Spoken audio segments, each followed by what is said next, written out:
Hello and welcome to the Clerks Legal webinar on COVID-19, the next chapter for employers. My name is Helen Beech and I'm a partner here in the employment team, and this is my colleague Liz, who's a solicitor in the team as well. And what we're going to do over the next 50 minutes to an hour is to try and navigate some of the tricky issues that employers are facing since the 19th of July and the government's Freedom Day when restrictions were lifted. First of all, I want to let you know that there is a chat function that you can use to ask questions, and Liz and I will try and deal with those at the end, and hopefully we'll have some time to answer some of those live, but then also we'll take the opportunity to answer your questions individually if we can, and we will be sending out the slides to everybody after this seminar, so you'll get those as well. So let's start with where we are now and what has actually happened since the government lifted those restrictions. First of all, let's just look at some of the statistics and what is going to happen, or what the government thinks is going to happen, and some of the medical information that we're receiving.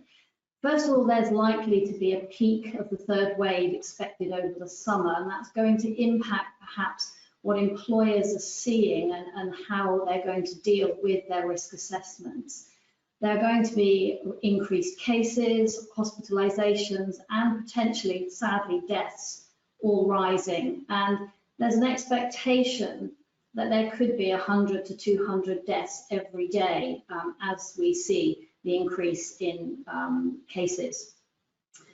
The government removed key restrictions from the 19th of July, and so now there's no mandatory face coverings when we're going about our daily business, no social distancing, group and capacity limits and venue check-ins are no longer mandatory, and of course the big issue for most employers was the no work from home instruction, so that's completely gone.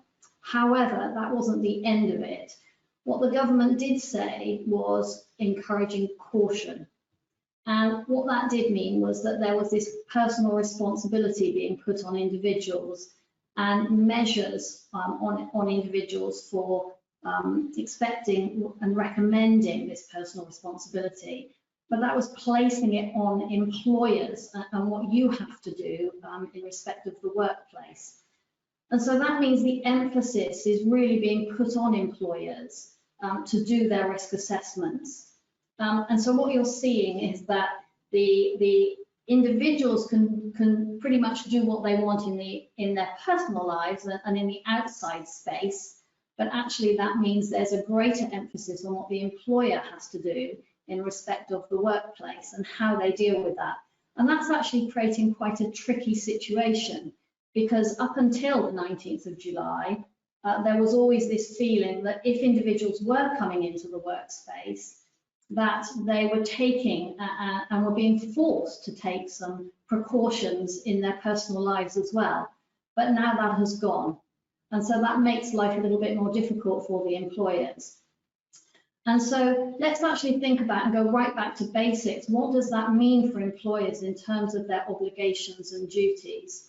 Employers have to take reasonable steps to mitigate the risks that they identify. That's the guidance that the government has actually given us. In terms of updating the risk assessment that it has put out following the 19th of July.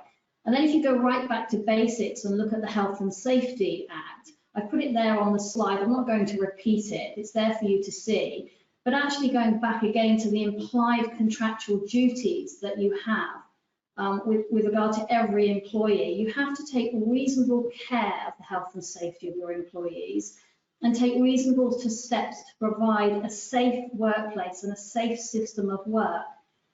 The problem with that is, what does it mean for everybody? And I think the problem we have now is that when we've been doing risk assessments in the past, pre-COVID, that actually dealing with the physical environment has been relatively easy. We all know how to deal with trips and slips.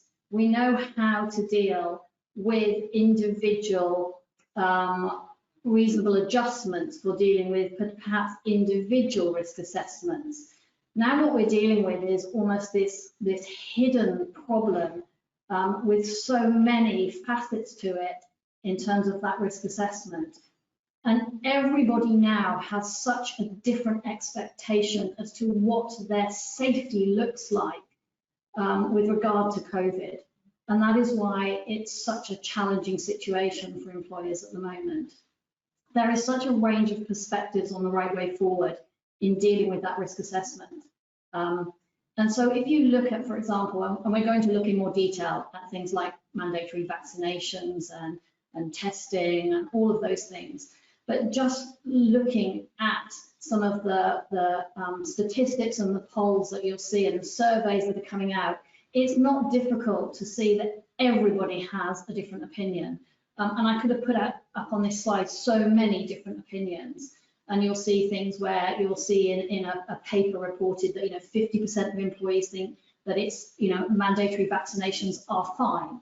And then you'll see another report that says 50% of people want to work from home and 50% don't. And I was reading a report only yesterday that said 2/5 of office workers admit to now suffering from working from home fatigue and are ready to get back in the office. I can bet you bottom dollar that in a few weeks' time, I'll read something that says, completely the reverse. So the Glassdoor poll that I put up there of 2,000 workers said more than half were in favour of compulsory policy on vaccination. And then 1 in 7 said that they would hand in their notice if they were required to return before staff were vaccinated. That's actually quite a low figure when you look at it.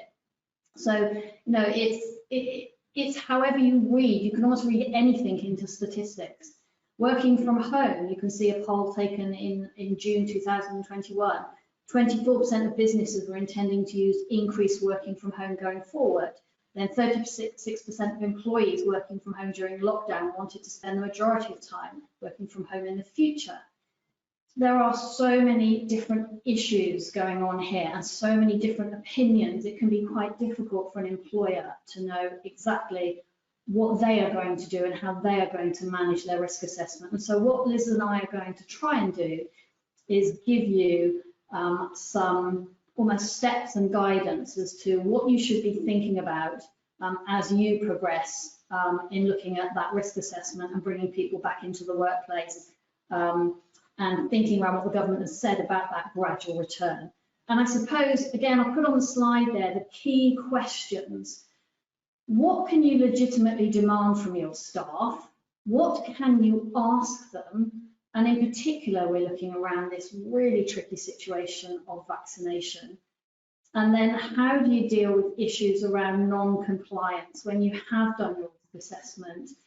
What are you going to do when individuals are actually saying to you, I'm not going to do that, or I'm not going to tell you, or I don't want to come back into the workplace? How are you going to deal with some of those issues?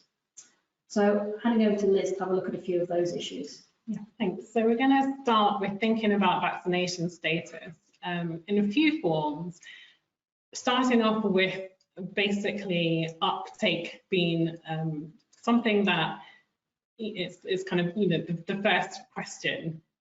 Have your staff been vaccinated, and is there anything that you can do to make them or to encourage them to be vaccinated? We know that vaccination has played a big role in the government's thinking around lifting restrictions. The success of the vaccine rollout has been one of the reasons why they've sort of talked about having this extra brick in the wall of protection, and we can have more freedoms now because we're in this situation where more people are vaccinated.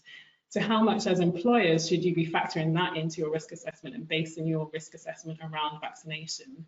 There has been a slowdown in vaccine uptake reported in the last couple of weeks, particularly amongst the under 30s. So is there a role for employers to kind of push or encourage people to be vaccinated who aren't currently? In terms of having a mandatory policy, we think that that is going to be quite difficult to justify apart from in quite limited circumstances. So obviously, you've probably read that care homes, that's something where there's legislation now.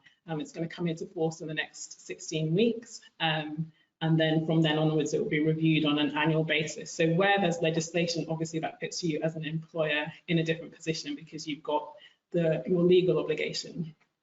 If there isn't underlying legislation, you're going to need to think quite carefully about how proportionate the things that you're asking of your staff are. So we know that some businesses have come out and said mandatory vaccination, compulsory vaccination, that's the way we want to go. In terms of surveys, Helen mentioned there's Chartered Management Institute survey, 58% of managers thought that compulsory vaccination policies would be a good idea. Really, for a business like Pimlico Plumbers, there is an argument where there's so little else they can do to control the work environment. This is people going into homes that are not within the control of the employer, potentially coming into contact with vulnerable clients. There's more of a kind of proportionate argument for having a compulsory policy. But in terms of most other workplaces, we've seen the Equality and Human Rights Commission come out and saying that they don't think blanket vaccination status policies are going to be lawful because of potential discriminatory angles, which we'll come on to. So for most employers, going down the voluntary route would be more proportionate, but that doesn't mean that you can't take a strong stance. Voluntary doesn't mean that you can't have a clear message to say this is really what we're encouraging, this is important to us, and this is why.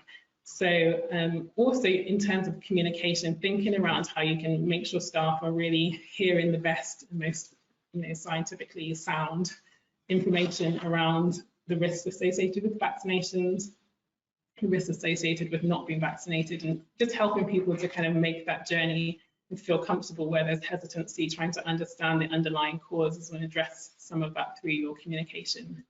And it's also worth thinking about practical support, anything that you could do as an employer to help people on a practical level access vaccinations. So it might be that you want to just make sure staff understand that they can take time off within the workday to get vaccinated, particularly as we're seeing a lot of vaccinations being offered now as like pop-up, drop in. So if people know that they've got that flexibility, encouraging people, do it in their lunchtime or at the end of the day. But if that's not possible, then yes, you can do it within the workday. That's probably a good thing to try and do.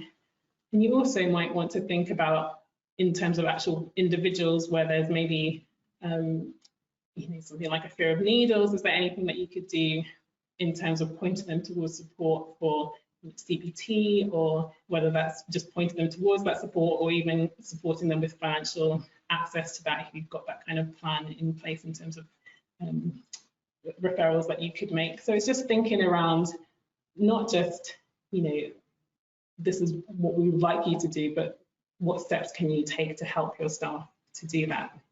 So uptake is one question. Another question is actually finding out whether or not your staff have been vaccinated.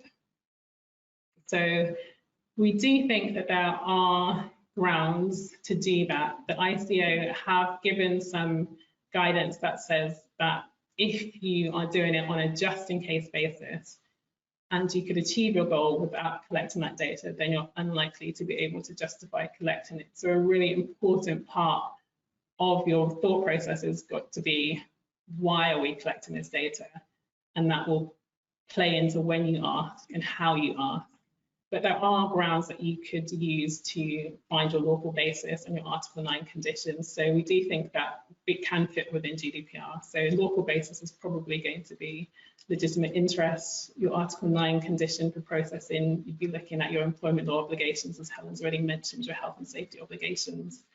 We've seen some commentary to suggest that substantial public interest could also be a justification. Within that, you would then need to look at the different subcategories and try and fit your rationale into that. So it's just being aware that if you're asking for vaccine status, you've got to know why, so that you can justify it in terms of data protection. It's worth also mentioning that actually the Irish Supervisory Authority has taken a much more stringent approach and said that they don't think that this blanket request for vaccination status is going to be proportionate, it's going to be justifiable. So there's definitely differences of interpretation. And if you're saying that you need to know vaccination status because this is a big part of our risk assessment, this is how we're going to make sure everyone stays safe, we just would caution you that actually it's not really as simple as that. Vaccination status, we know, is actually quite complicated in terms of how it impacts on COVID risk. And it can become quite a slippery slope because it's not as simple as being able to say doubly vaccinated, great, unvaccinated, dangerous. you know, there's so many other factors to fit in. We've, you know, the slide could have gone on for several slides, but we've just kind of put a few things down that actually they all feed into each other. So are you, for example, going to start thinking about, well, when was this person vaccinated? If they were vaccinated really early on, is that vaccination effectiveness waning? Are you going to start asking what type of vaccination did you have? You know, are you Team Pfizer, or are you, you know, just because we know that the different vaccinations have different levels of efficacy.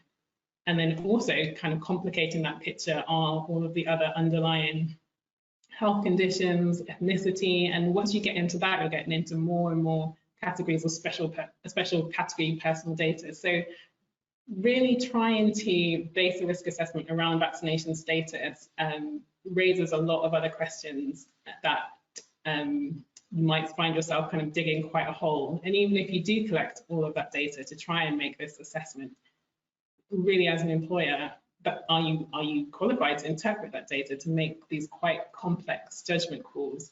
So it's not necessarily that it's wrong to ask about vaccination status, but if you just kind of really need to think through why you're doing it and how you can actually effectively use that information to build a risk assessment. And we do know that some employers are going down this route of basing policies on that vaccination status, but Helen will talk you through some of the potential detriments and claims that we think might come out of that. Yeah, I mean, it's interesting, for example, Liz and I were listening again to some scientists talking, and in terms of looking at the risk profiles and just this simplicity of thinking that somebody who is doubly vaccinated is less risk than somebody who is not vaccinated at all.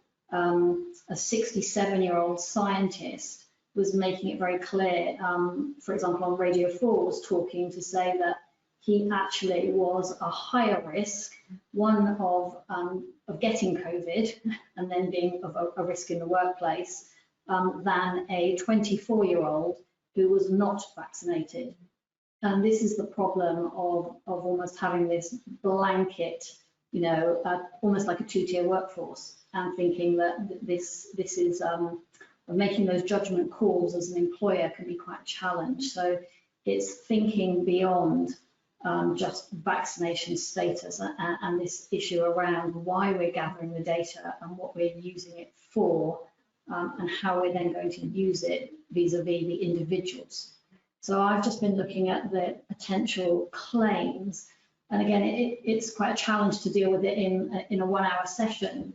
And these are things that, you know, you really do have to think around quite hard when you're looking at your vaccination policy and what you're going to do about vaccinations and what data you're going to gather and why you're going to use it and how you're going to use it. Because we do know that there are companies out there who have made decisions about gathering data or having hybrid policies that are based on vaccination status. So for example, Bloomsbury, I think, and Bank of America, you know, I've been reading where they are saying that individuals are allowed back into the office, but it will depend on their vaccination status. So, you know, you're allowed, I think Bloomsbury came out and said that, you know, they were only letting individuals back into the office if they were vaccinated. So they would need to know vaccination status and gather that information.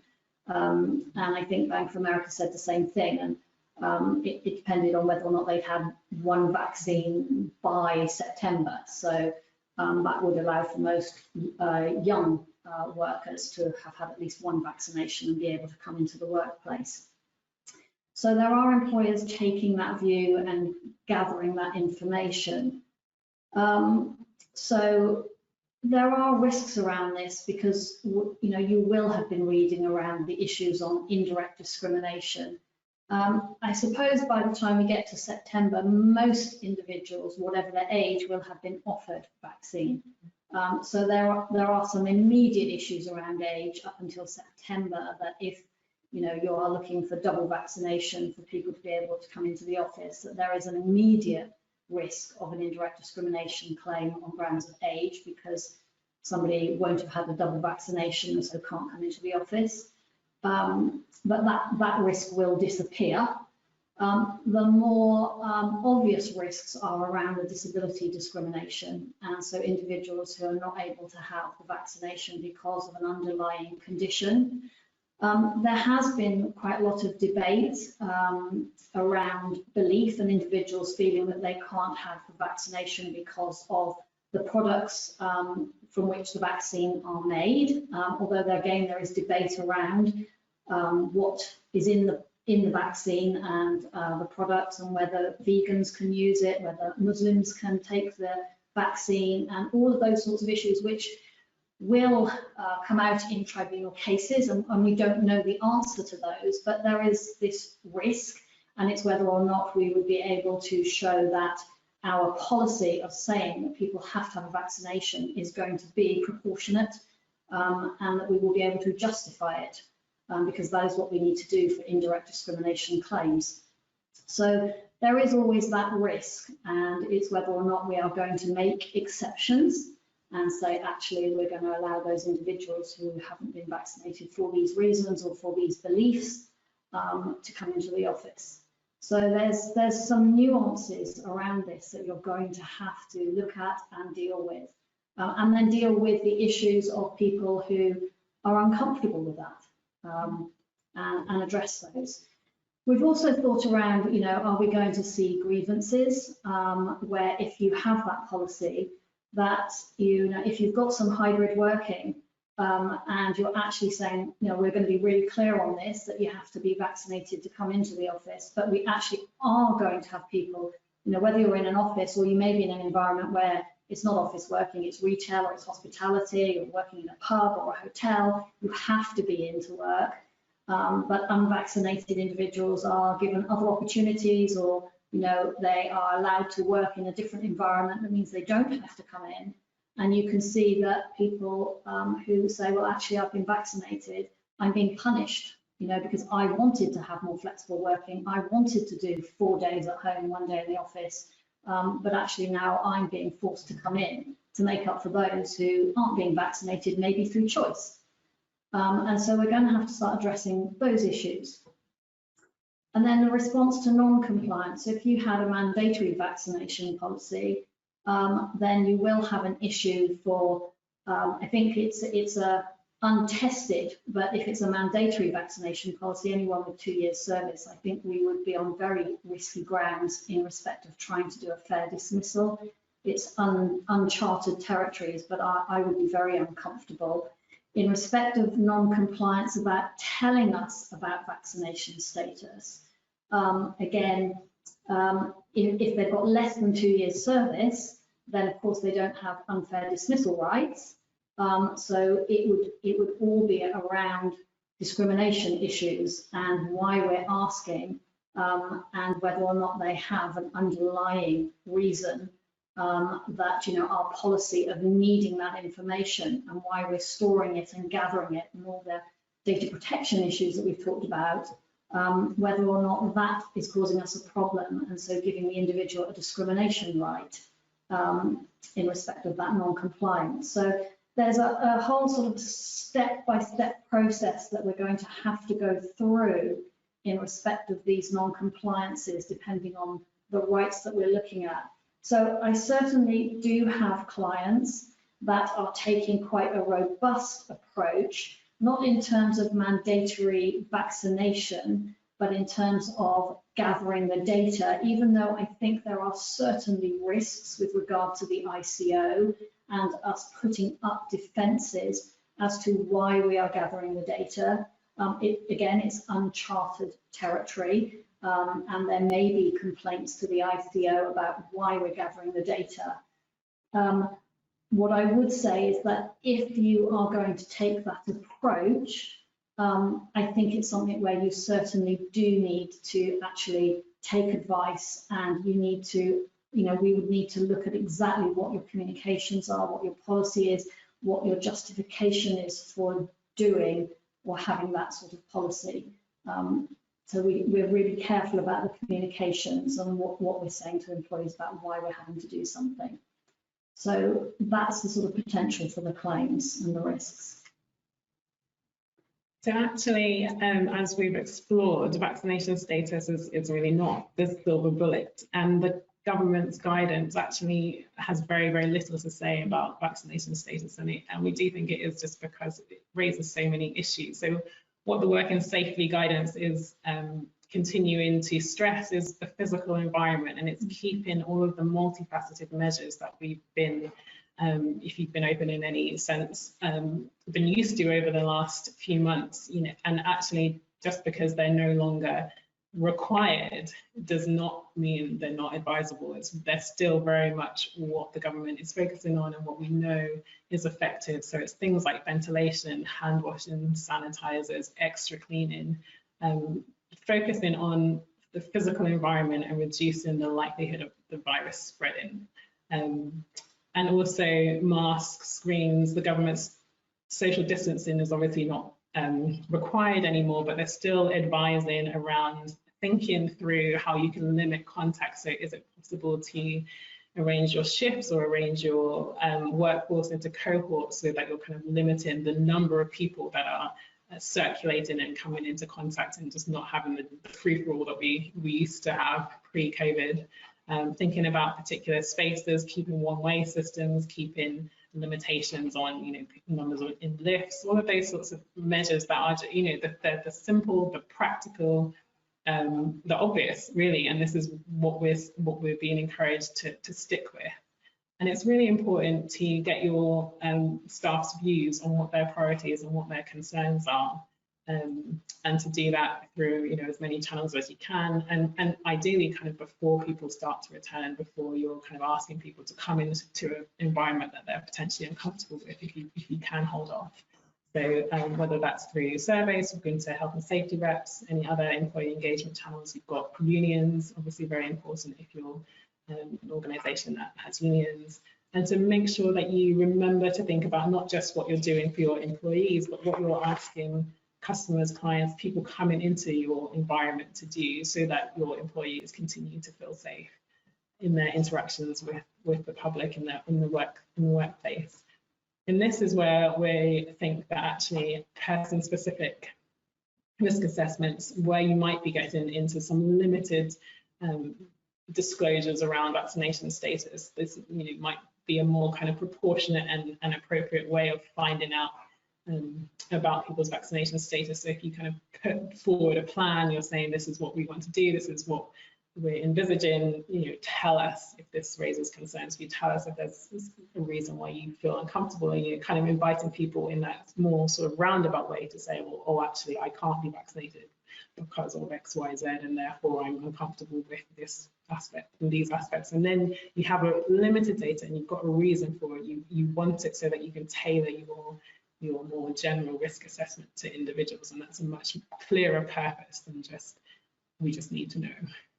And that seems to be kind of the direction that the government is suggesting, and kind of from various obviously you can find statistics for everything, but personnel today, we were just looking at a survey where people were sort of the 14 things that employees wanted from employers, and it was all very much around the physical environment. We want to come into an environment that feels safe. If you've done that risk assessment, you may still, be confronted with challenges from employees who are not willing to comply. It's not required anymore to wear a mask. It's not required anymore to, do whatever those non-invasive measures might be. So then, what are your options? Yeah. So I think then once you've done that risk assessment, and so, you have someone who says that, I'm not coming in because, I don't want to wear a mask, or I'm not going to wear a mask. And so you've got your measures now, or the non-invasive measures as part of the risk assessment. So then what can you do? Or they're saying it's that I'm exempt. And so can you actually, now what do you do? Because bear in mind that there's no obligation now about wearing masks. My view is that actually you would be able to deal with this as a disciplinary issue, because it is a health and safety issue. And so as long as you have made a very clear communication as part of your getting back to work and updating all of your policies and procedures, making sure your risk assessment is well published, being very clear that the mask wearing, hand sanitizing, whatever you're doing is part of that risk assessment, and actually failure to follow your health and safety measures is gross misconduct. You would be able to take steps to dismiss someone for failure to follow those, because if you are not, you're not relying on vaccines to protect everybody. What we're saying is that this is actually a critical step to protect our workforce. And so if you're not bothering to follow these, you are not protecting each other. And so as long as you follow proper process to deal with this individual, you would be able to actually dismiss on grounds of failure, 1, to follow reasonable instruction, and 2, to follow a health and safety measure. So as long as we've got through that proper process, I think it would be justifiable, and that we ought to, and I suspect we will be seeing tribunal cases, with these sorts of dismissals happening. We're already seeing these questions being asked about, can I dismiss someone for not wearing a mask, as long as it's part of your risk assessment. But also, it's, if it's using hand sanitizers as you come into the building and you constantly see somebody not doing it, that becomes one of your health and safety measures. There may be exemptions, but again, I don't think these are the exemptions that we've seen, over the last year or 16 months, where somebody can just say to you, I don't want to wear a mask because I'm anxious, and they didn't have to produce anything for that exemption, because bear in mind now, there is no obligation to wear a mask. So now I think it would have to be, this is part of a disability issue. And so it would have to be, if someone is saying, I cannot wear a mask, we would be looking at, why can you not wear a mask? And so is this actually, are there clear medical grounds? Do you have a disability? And what are the reasons? And we have, with other employers, looked at providing some support to help somebody if they are anxious, because you would do that as part of a fair process, potentially, if someone is actually saying I'm ill, rather than that I'm just can't be bothered to wear a mask. And so it might be offering CBT to help someone with anxiety over a short period of time, but saying you have to wear a mask. It may be that somebody can continue to work from home, depending on the type of job they have, but it may be that that is not possible. So we'll be looking at all of those issues. So it might be there's an underlying disability, but not in every case. So I think as long as you've gone through that proper risk assessment, then you would be able to ultimately dismiss. So moving on then, insisting staff return. This is going to be, and we're already again seeing people raising this question. You saw over the last year this issue of this people alleging and saying that I'm afraid to return to the workplace because there's this imminent or this serious and imminent danger, and using these sections of the Employment Rights Act to claim that they could not come back into the workplace, or they had to leave the workplace because they were afraid of COVID. And I suspect we will see more of this, and that, can you dismiss someone who is refusing to return to the workplace because they're saying they're afraid? And just, I read today, giving you a stat that, again, I think it was in Personnel Today, saying something like, I think it was a Mighty did a poll where they said that something like 60% of employees were saying that they thought that their employers had not done enough to make the workplace safe, which suggests something about the risk assessments that perhaps are being done. So if you look at the, this is all about the employee's concerns over health and safety. And so, are you able to, force somebody back into the workplace, or if they don't come, dismiss them?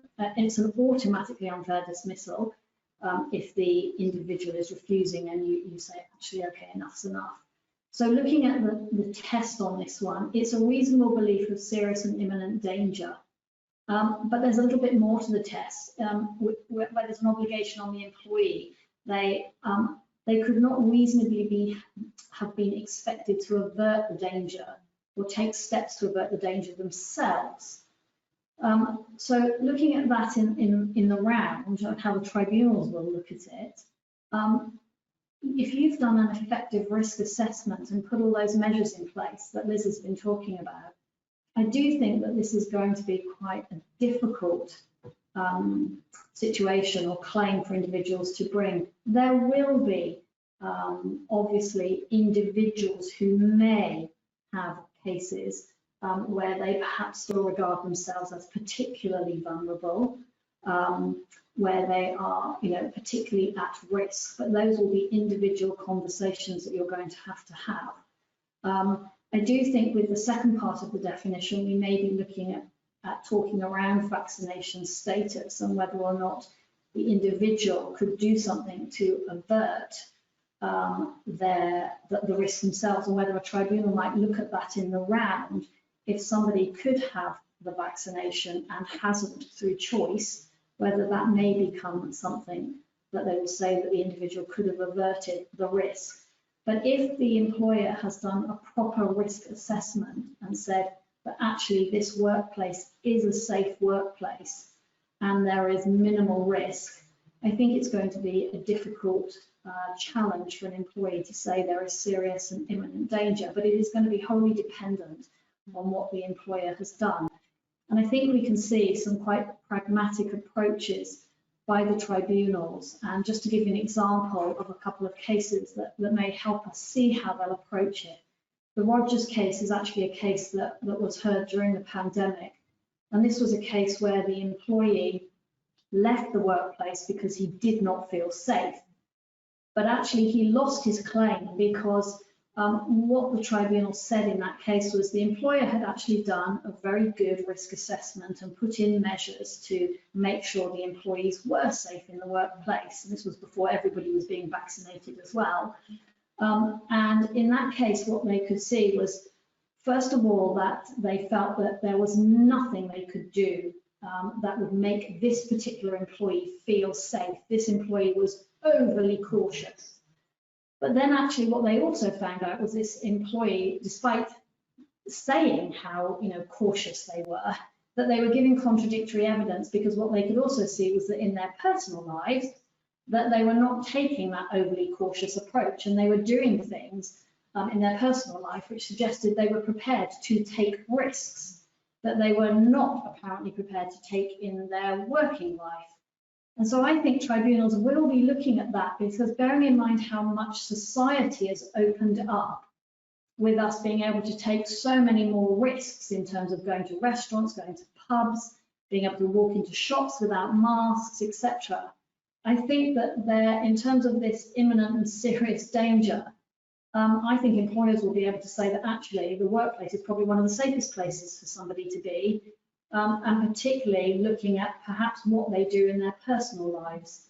And so tribunals will be looking at that to see how is the individual behaving, and is it that they're so risk averse that they never leave the house and they don't go out, and actually there's nothing the employer could do, just like in the Rogers case, or is it that actually they're doing things in their personal lives because they're going out and about, they're going shopping, they're going to Tesco's, they're doing all sorts of things that actually don't suggest that they're really afraid to come into the office or to the workplace in any event.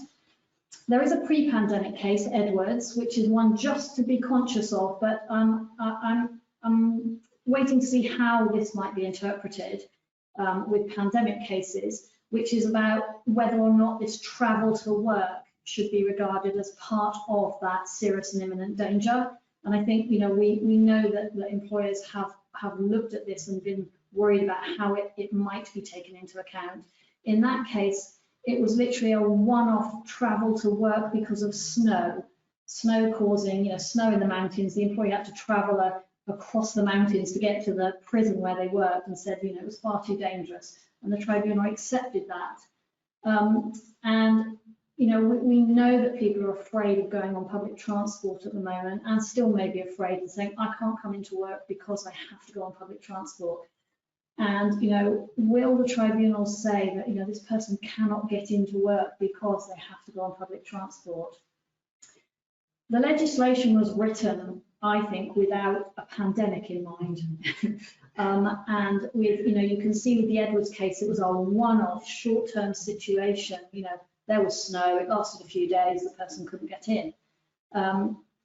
I'm not sure the legislation is written with a pandemic that's gone on for 16 months and an employer having to deal with that scenario when an employee, maybe not able to work from home, has to get into an office.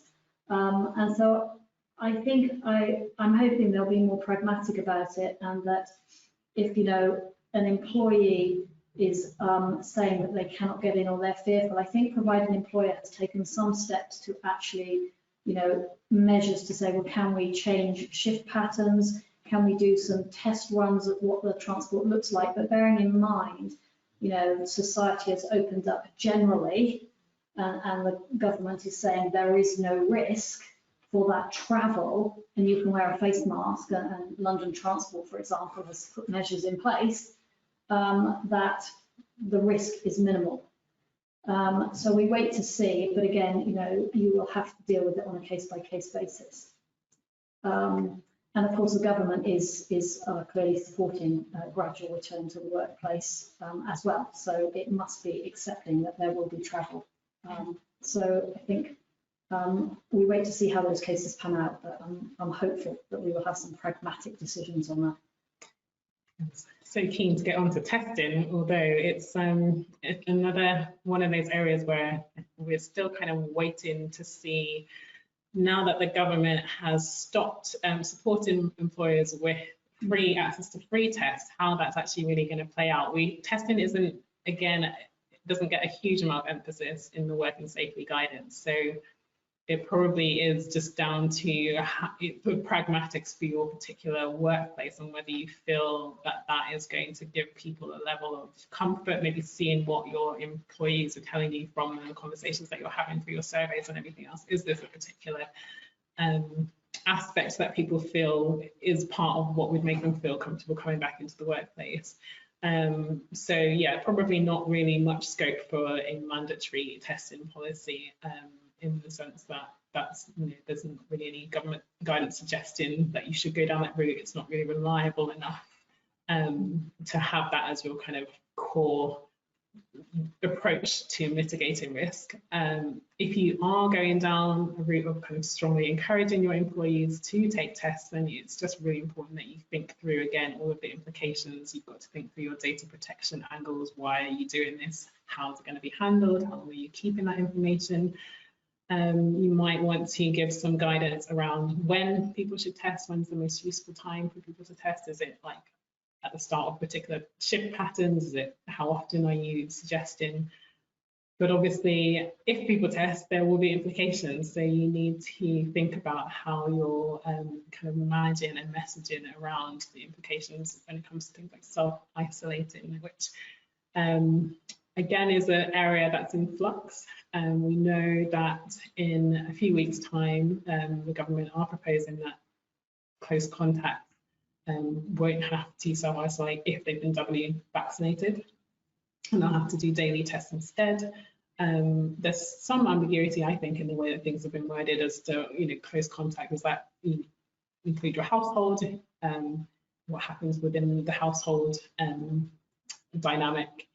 There's also been discussion around critical workers and which roles might qualify for exemption from self-isolation, and also come into this test daily approach rather than having to self-isolate. But I think we're still waiting for the government to kind of think through which roles might kind of qualify for that.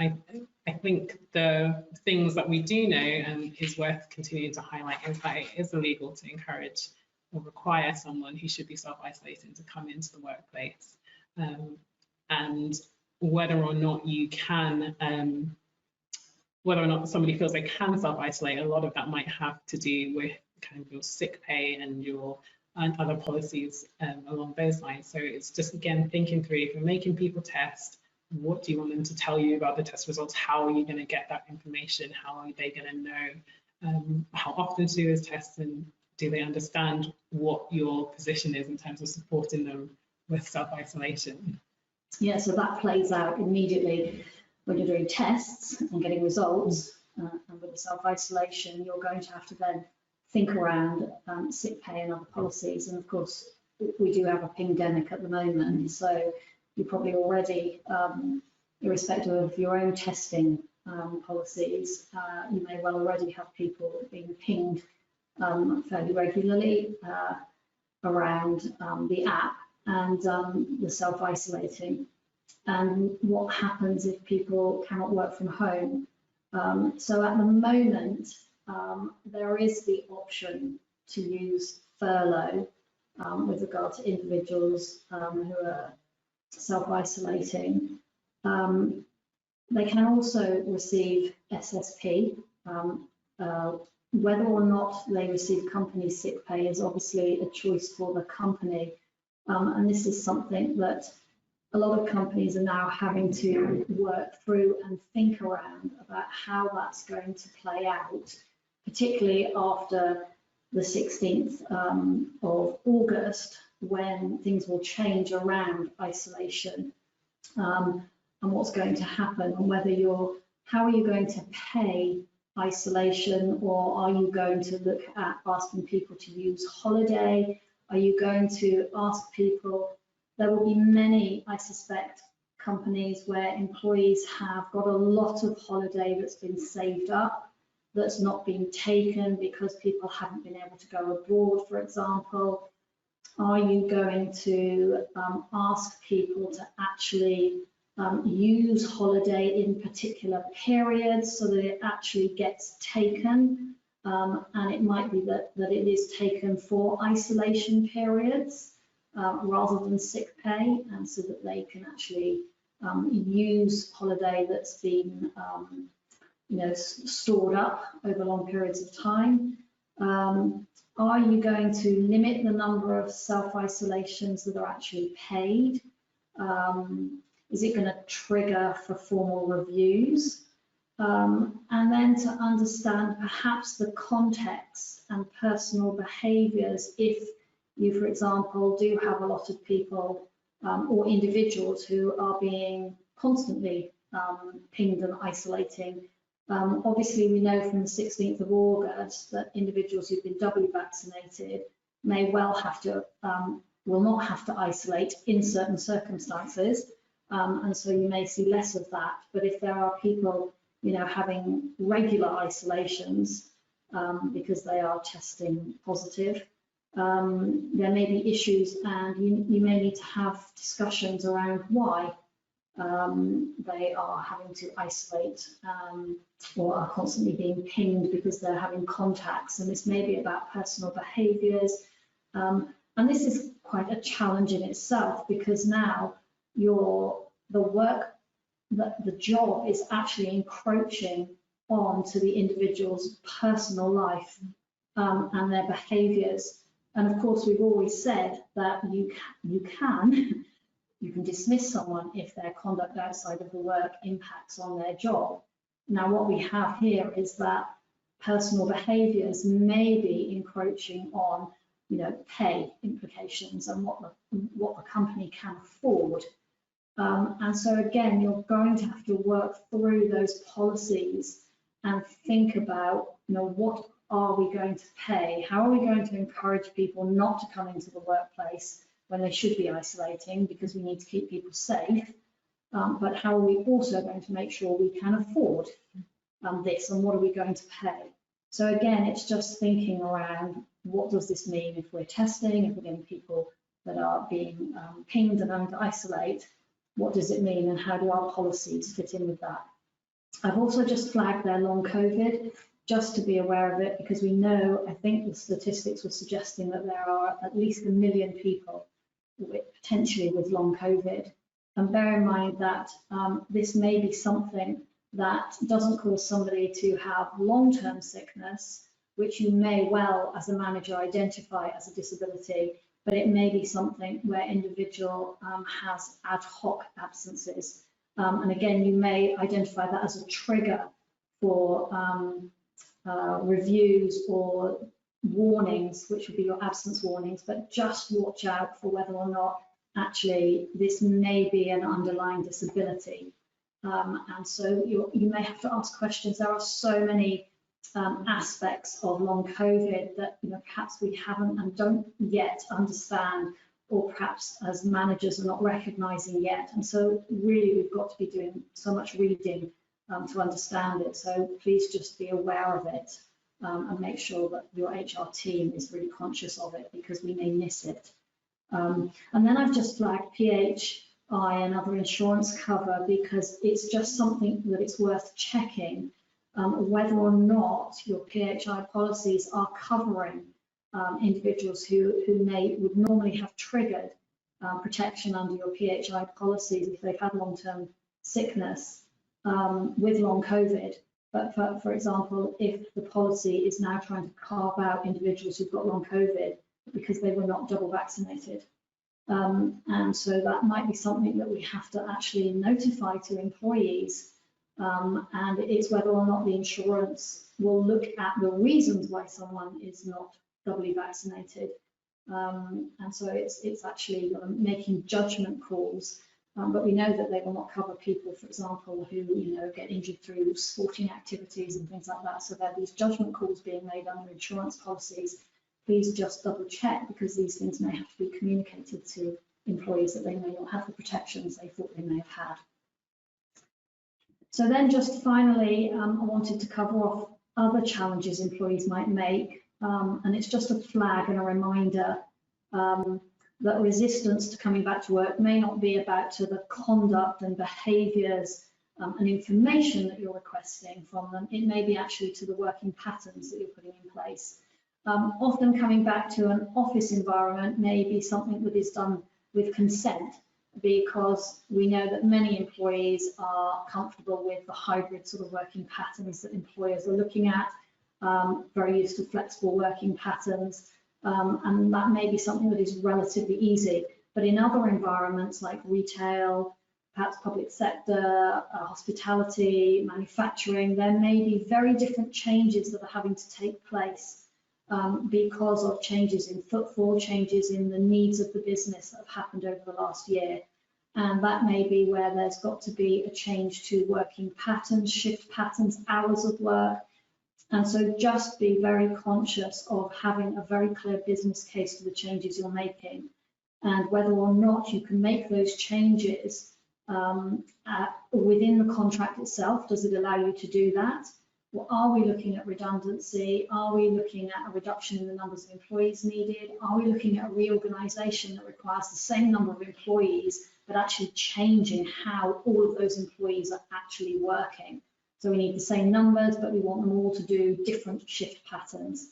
And then you've got to look at your consultation requirements and whether you've complied with them. So are we looking at consultation with unions? Are we looking at more than 20 employees being affected by what I'm doing?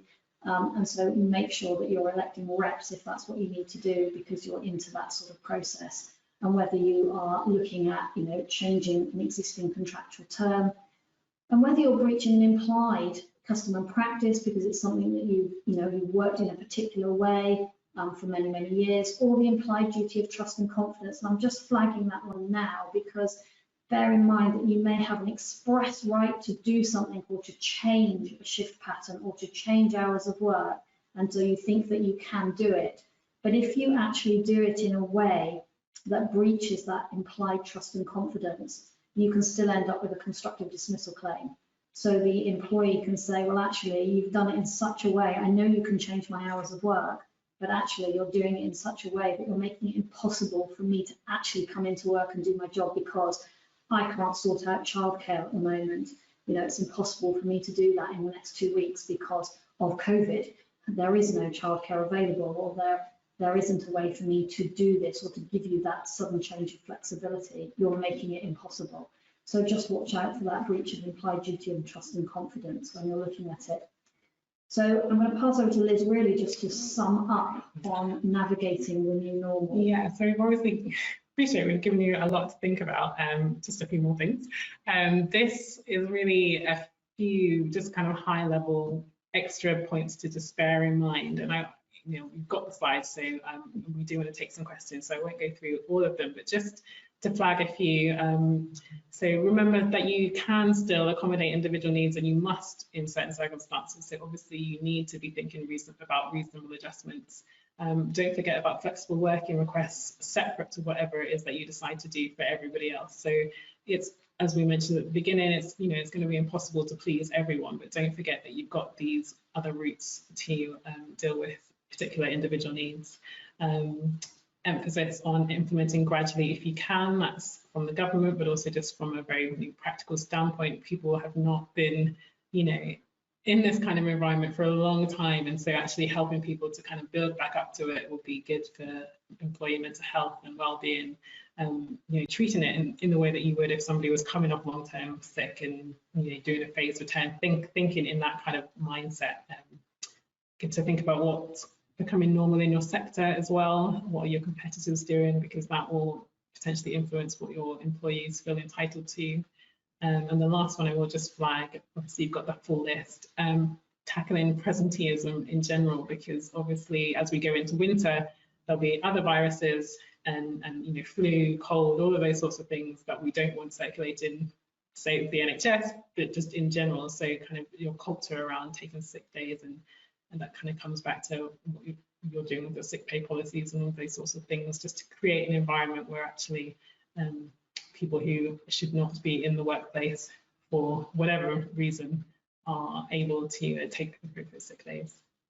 Okay, so that's the presentation finished, but I can already see questions coming in, so I'm going to pick out a few of these questions. The first one I'm going to hand over to Liz, and it says, do we have to pay staff who are self-isolating after they've come back from holiday? So I'm guessing employers already having problems with people who've gone away and having to self-isolate. Okay, well, there's no entitlement to pay or to statutory sick pay when you're self-isolating just because you've been abroad because of travel. But it might be worth digging into the situation a little bit. In some circumstances, you might want to consider whether it's appropriate to make some kind of discretionary payment. For example, if somebody had to go abroad as an emergency, it was maybe like a COVID-related bereavement, maybe that's something you cover under one of your other policies, like a bereavement policy. Yeah. Again, another question here is about actually asking applicants for a job about their vaccination status. Slightly different one to your current staff, in the sense that applicants for jobs obviously don't have service, so don't have unfair dismissal rights. So potentially, yes, you could ask applicants about their vaccination status, but I would think about how you do it. So it may be that we have issues around protected characteristics, in terms of someone coming forward as an applicant saying the reason why they haven't been vaccinated. But yes, so potentially you could do that. And then also I'm thinking around the health questionnaire and the Equality Act, where you have to consider timing and necessity of asking somebody about their health. I think vaccination status could arguably fall into that category, but I think that you would be okay in asking about it if you made it a condition of employment about vaccination status. So as provided that you did that, that you would be able to ask that question. So I don't think you would fall foul of the Equality Act around the timing of it. So I think that's something that you could do. So if it's one of your, it's your policy that you're only recruiting vaccinated individuals, then you would have to make it a condition of the employment. So that's a possibility. And then there, let's just flick through. There's another question here. This is one for you, Liz. Can we share information about positive test results with other staff? So obviously if you are doing testing or someone has shared their test result with you and it's positive, can you share that? So what's the ICO going to think about that? So the ICO have said that that is okay. They obviously, again, put the emphasis on what's necessary and only doing what's necessary. They say to avoid naming the individual if you can. If you don't feel that you feel you have to name them, then you can, as long as you've got some kind of proportionate justification.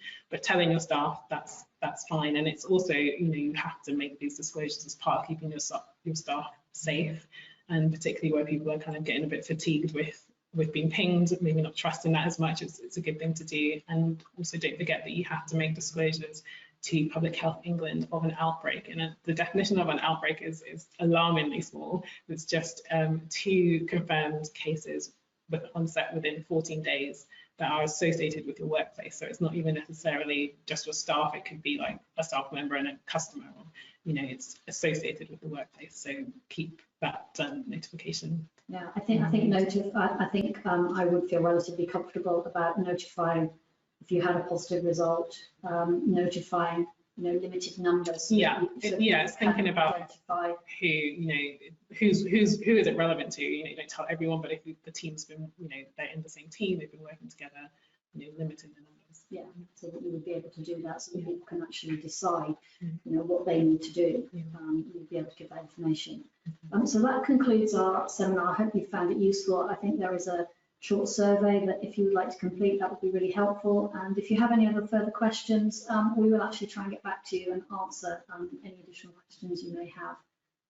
But we hope you found the seminar useful. Thanks for attending.